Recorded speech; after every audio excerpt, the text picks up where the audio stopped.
Hello, everyone, and welcome to part 4, where I finally start to do some work on the face. And I mentioned in an earlier part that I'm not particularly good with faces. I haven't drawn a lot of them. Most of the time, I've done environments, just because that was just what interested me. And I think where that interest came from was from watching Fane Zhu's videos.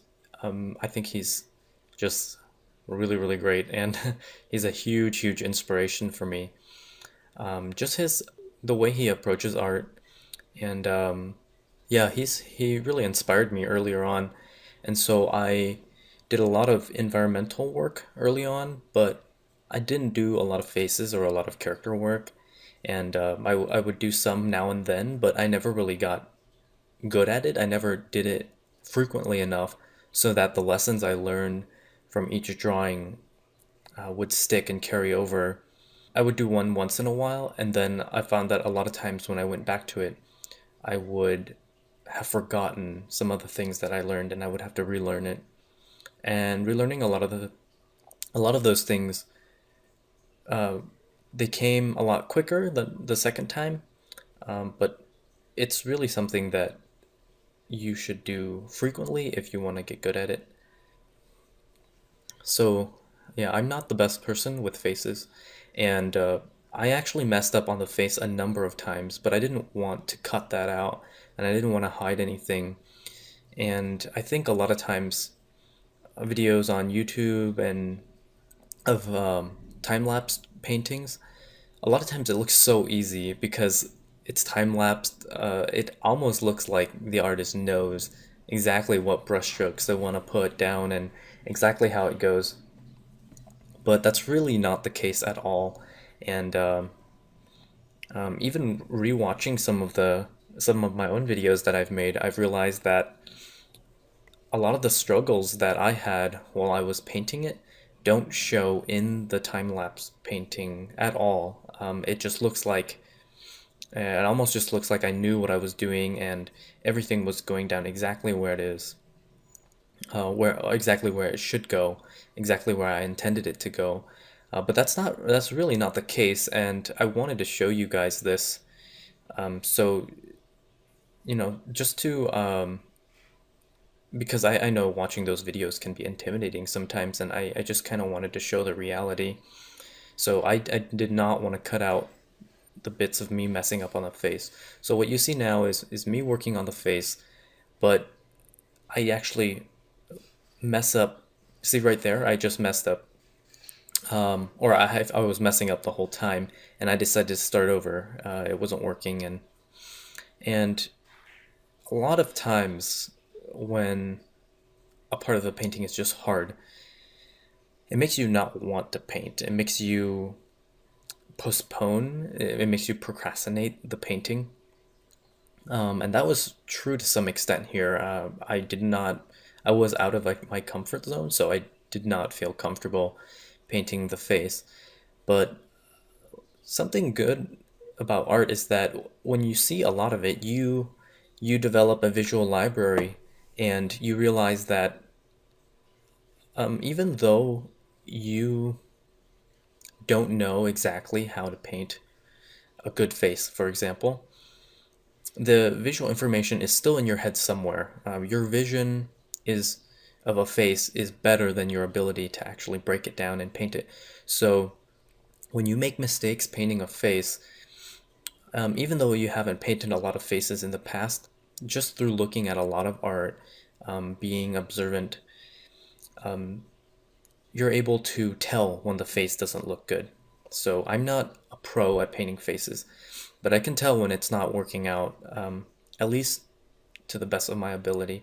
And another thing to keep in mind when you're painting something and it's just not working out is that you're making good choices as an artist. The choice to, I guess, realizing that something is not good, realizing that you're not, something doesn't look quite right, that means that you're not taking the easy way out. You're, something doesn't look right and you want to change it. And one thing I would really stress is that is to never just let something go. If you know something looks bad, don't just let it go because it can become a habit. So, and I know time constraints are a thing, and even sometimes when you're working on a painting too long and you're just kind of over it, it's good to move on. But you also have to find a balance. You can't just, paint the things that are only in your comfort zone, because then you won't be improving. You're not seeking out new information. So I definitely looked up a lot of reference while I was doing this face. So right here again, I start over because it's just not working, and sometimes it's good to be picky, because that means that you have a refined sense of what you want. You aren't just settling, I guess. And for me, I find that I learn the most in paintings where I have to look up reference, and in paintings where I'm out of my comfort zone. And I really try to get it right, even if I'm not in my comfort zone. And so that takes looking up reference, and that takes noodling around. That takes sometimes, for me, I just do a lot of brush strokes. I test out a lot of brush strokes. I define the forms in different ways. I try out different forms, and because we've all seen a person's face.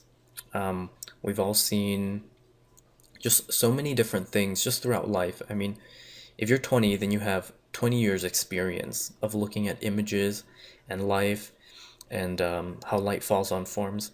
So it's like a multiple choice test. Sometimes you don't know what the answer is right away, but when you see the choices you have, then you know. And I found that's very true in painting. And a lot of times, even though in the time lapse video it looks so easy,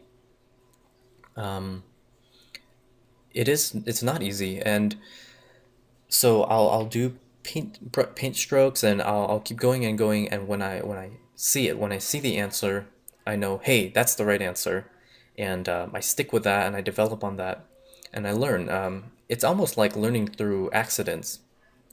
Except the good thing is that you have a more refined sense of what's right than you may think.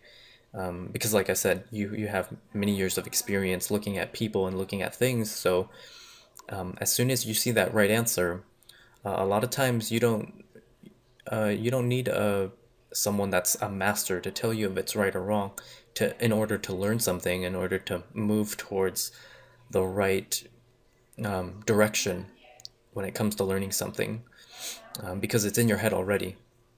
So when you see that right answer, that may have been a result of accidental brushstrokes, then you know, and you you just develop on that.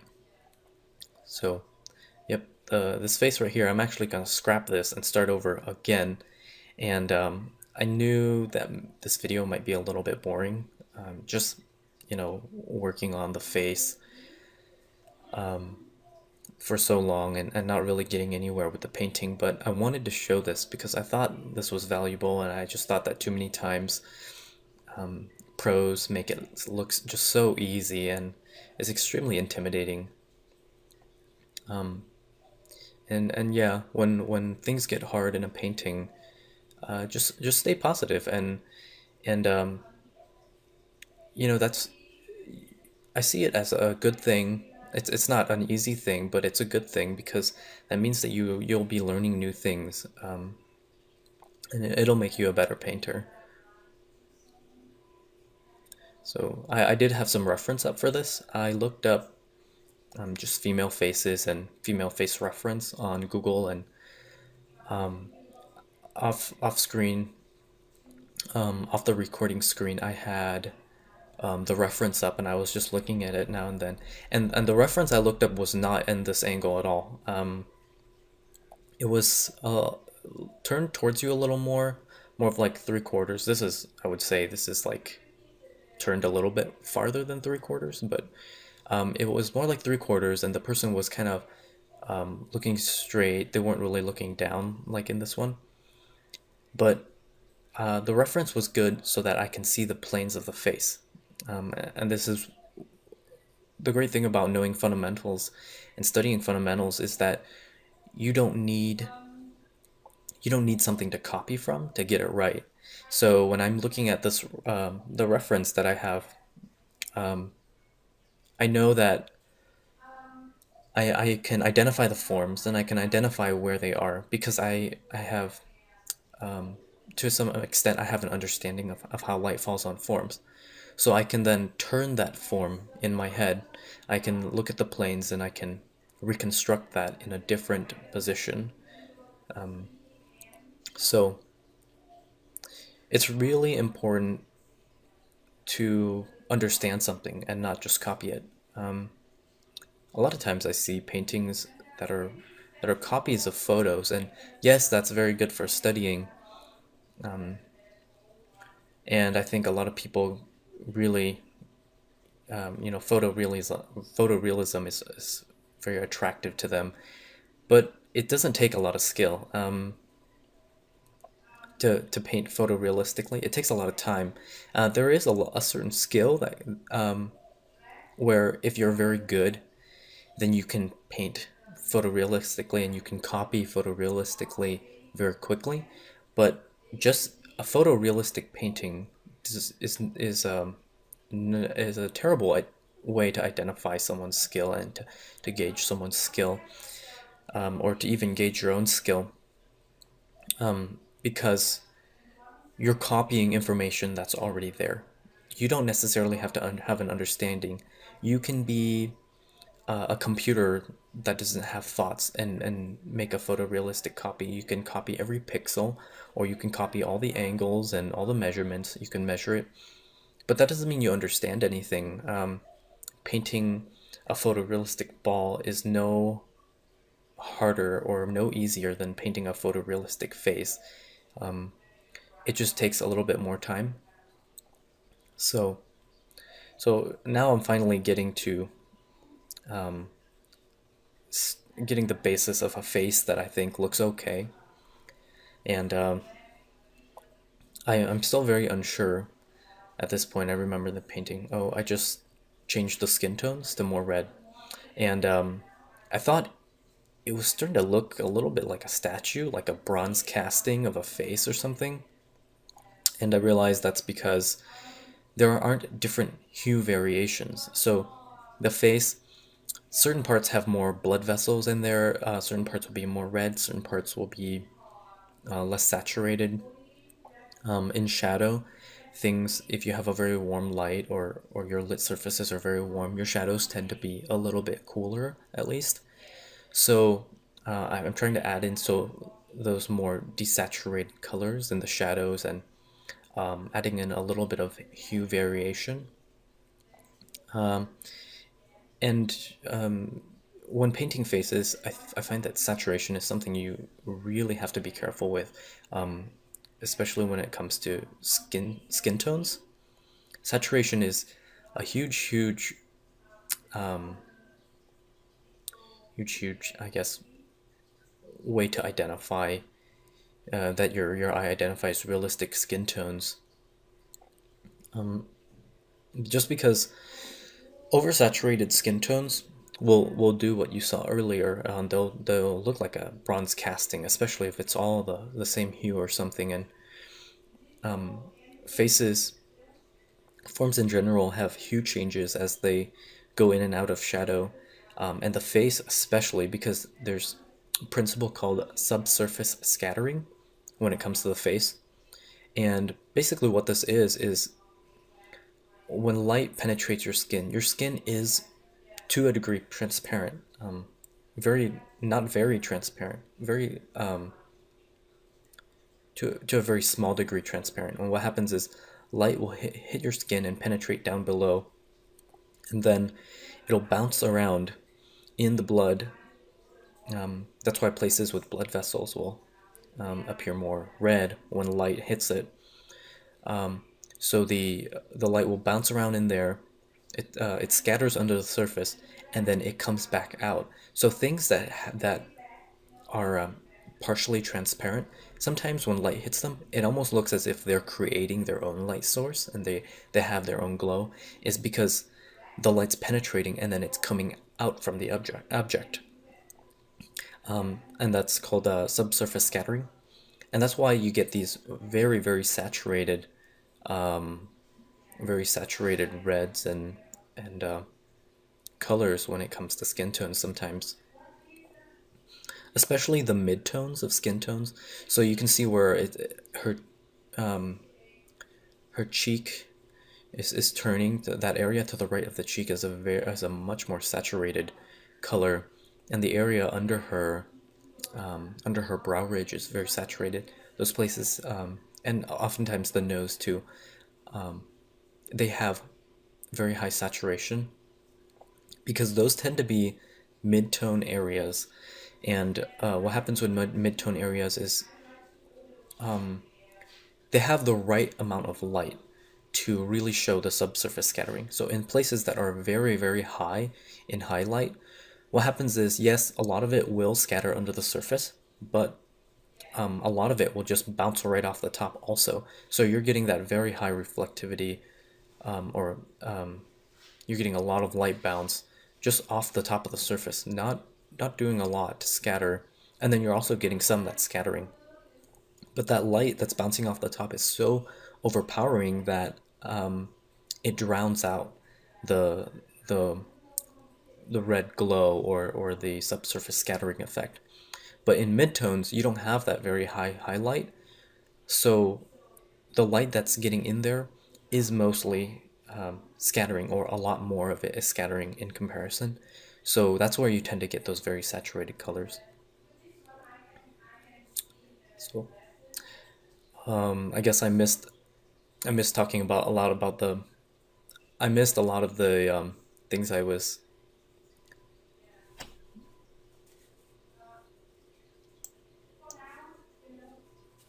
I guess I'm missing a few things that are going on in the painting here. I've just been refining things. I finally decided to tackle this fabric, and also fabric is something that's very, very difficult for me, and I think for a lot of people too. I did look up some reference for the fabric, and again, for the fabric, it's like that multiple choice test idea. I'm just playing around with it, and I kind of trust myself to know when it looks right. And of course, I looked up reference also, but I'm just playing with the lights and darks, and thinking about where the light would hit on the fabric, and just kind of noodling in brush strokes. And when I see that fold that looks okay, then I keep it. A little bit more refining work on the legs there. At this point, I knew that the legs, and I kind of had it in the back of my mind the whole painting. The legs from the knee down were too bright. They're drawing too much attention. This painting is about the female's face and her chest plate. Oh, just right there, you saw me drawing circles and straight lines. That's because um, I had stopped painting. I started painting again the next day, and I needed to do a little bit of warm up. Sometimes I'll just do a sketch for a warm up, but that time I just felt like jumping right in.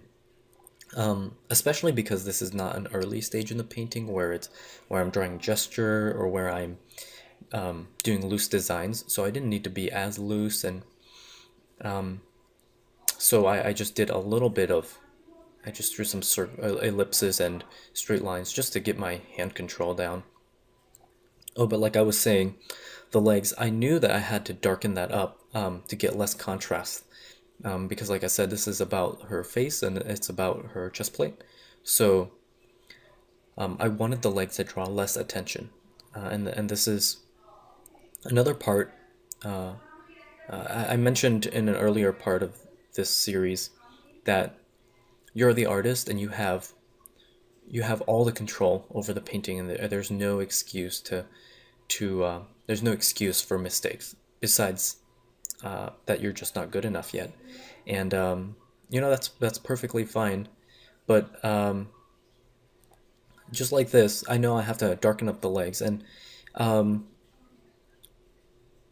just because those legs would be lit in that lighting scenario does not mean that you have to paint it like it would be lit in that lighting scenario. Um, so I mean, even now, I'm not saying that they're lit perfectly for that lighting scenario. Actually, realistically, that big rock behind her would be blocking a lot of the light coming up, so that would be darker anyway. But my point is that you don't have to paint light exactly as it would fall realistically in that lighting scenario. So, and you see this in a lot of great painters too. They choose they choose where to put their light, whether it would be realistic or not. They can choose, but I mean, to some degree, it has to follow a general light pattern. But you just kind of have to understand where to make those choices, and that just comes with experience. So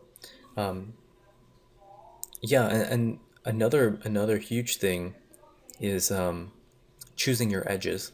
So many times, and really great artists, some of the artists that I admire the most, like like Jamie Jones, for example, is a really good one. He is very, very good at choosing what edges to keep. And there, a lot of his paintings are not exactly how light would be in real life, right? Because in real life, edges are a lot crispier than they are in paintings, and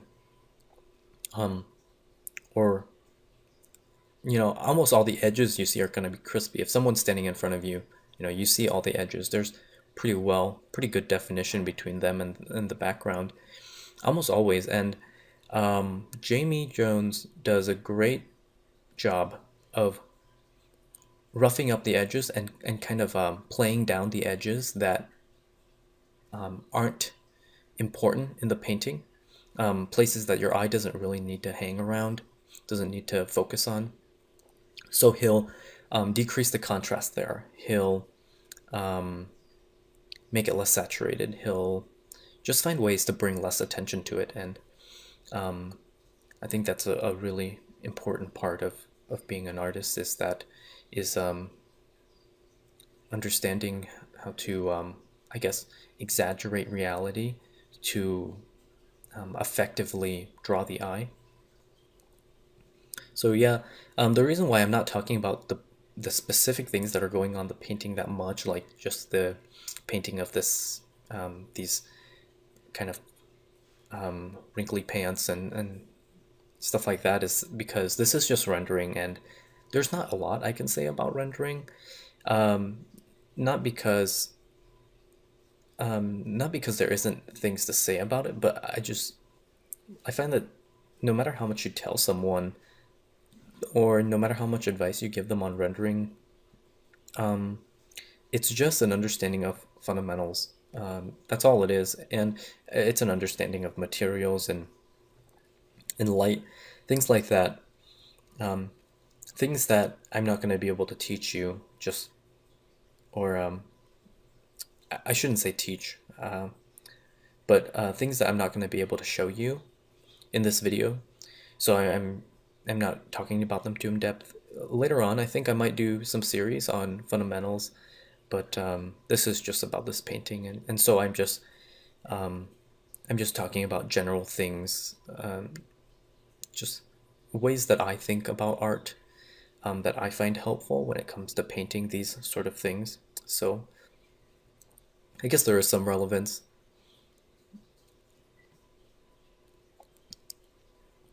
Yep.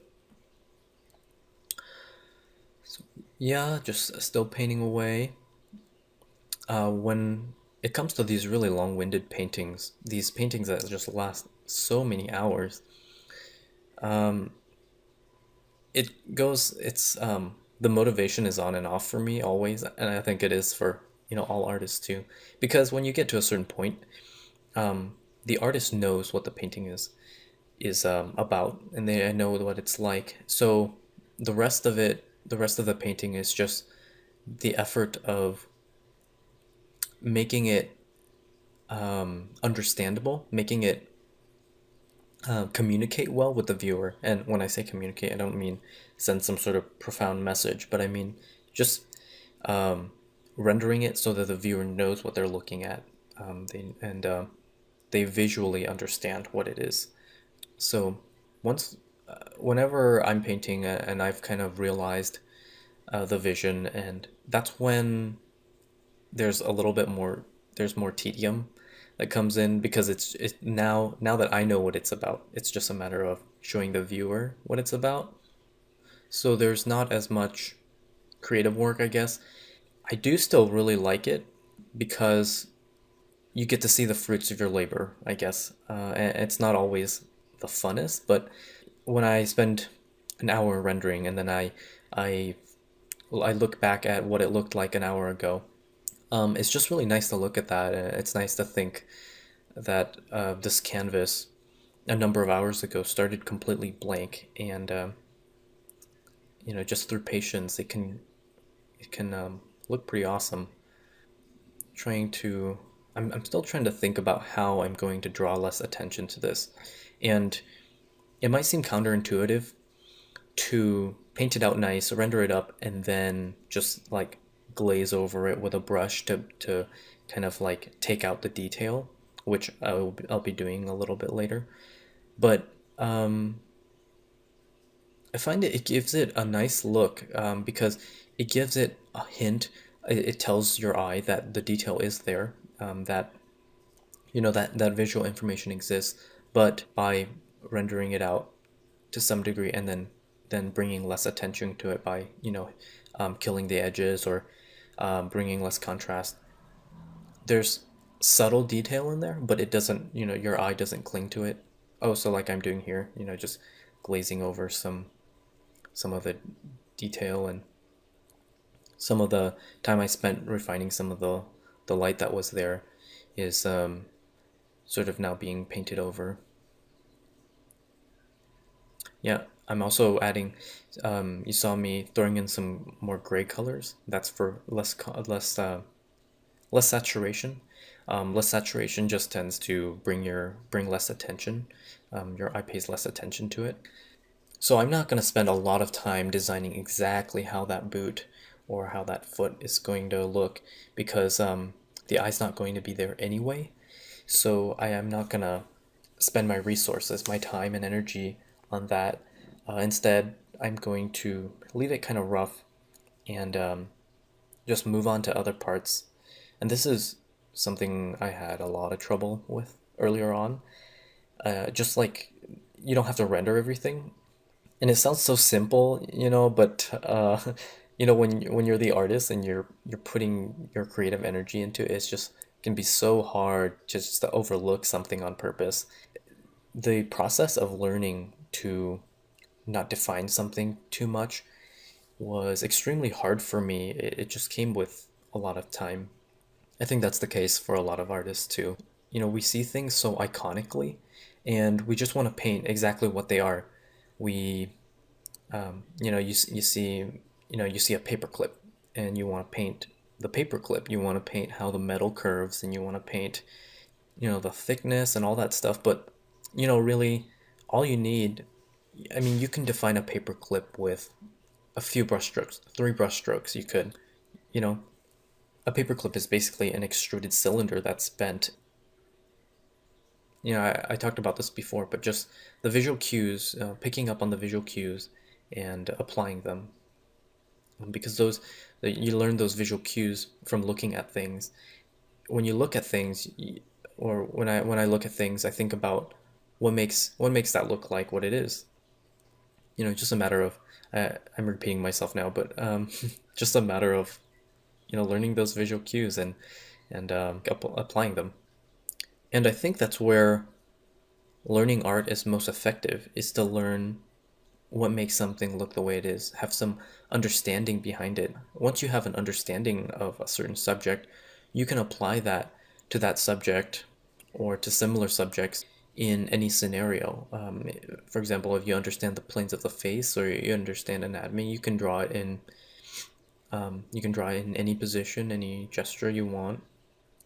But if you are doing a copy of a photo and you're not making an effort to understand what is going on with the human body in the photo study that you're doing, then you'll never learn that. No matter, you know, I mean, to a certain extent, if you copy a lot of photos, you will inevitably learn a certain amount of anatomy. But if you're just gonna copy it and you're gonna plot it out, you're gonna measure and you try to get it to look exactly like the photo, and you're not thinking about what is actually in the photo, why the photo is the way it is, why the subject looks the way it is, in on a anatomical, scientific level, then you won't be able to apply that knowledge to a different gesture you want to do or to a different pose. Sorry for all the rambling in this video. I just honestly didn't really know what to talk about because the rendering, there's not too much to talk about. Yeah, hopefully I'll be doing some fundamental videos later. And if you guys have any requests, I'd be glad to give my thoughts on them. I thought this painting was going to be a four part video series, but I guess it's gonna probably end up being a 5 part, just because the face took me so long. Okay, guys, thanks for watching.